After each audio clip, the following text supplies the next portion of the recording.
اور خالد صاحب بہت شکریہ آپ کو بھی جوائن کرنے کے لیے.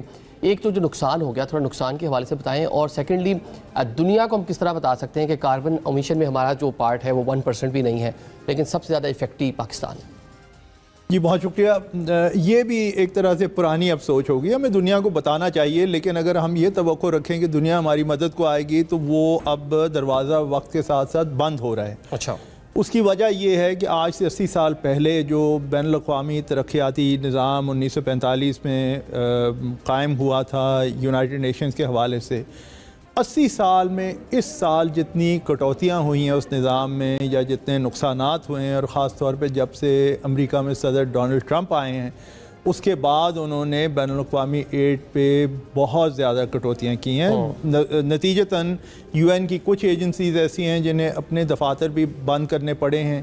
مثلا اس خطے میں یونیسیف کا ریجنل آفس تھا نیپال میں, یونیسیف نے بہت پاکستان میں کام کیا, وہ نیپال والا دفتر انہیں بند کرنا پڑا. اسی طرح WHO ورلڈ ہیلتھ آرگنائزیشن, ان کے کام میں بھی کٹوتیاں ہو رہی ہیں, اور یہ خاص طور پہ US کی فنڈنگ کی وجہ سے ہو رہی ہے.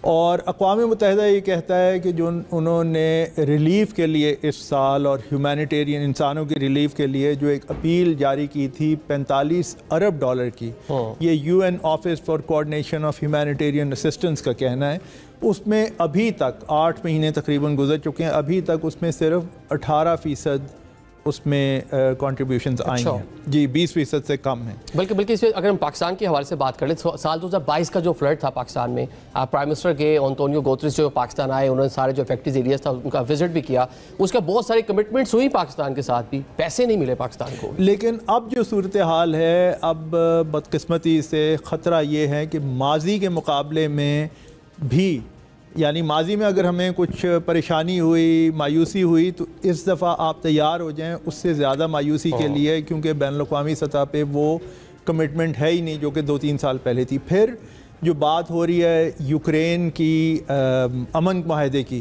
جس میں صدر ٹرمپ اب پڑے میں, اگر یہ امن معاہدہ ہو جاتا ہے تو یورپ کی خاص طور پہ کنٹریبیوشنز زیادہ تر اب وہ یوکرین کی ریکنسٹرکشن پہ جائیں گی. پاکستان جیسے ممالک کے لیے بظاہر یہ لگ رہا ہے کہ بڑے مشکل حالات, مطلب ہم نے اپنے وسائل سے ہی اب ہم نے ساری چیزیں مینیج کرنی ہے, ریسکیو بھی کرنا ہے, ریلیف بھی کرنا ہے, پھر ریہیبلیٹیشن بھی اپنے وسائل سے. اپنے پاس وسائل ہیں کتنے, اس پر ذرا بات کریں گے.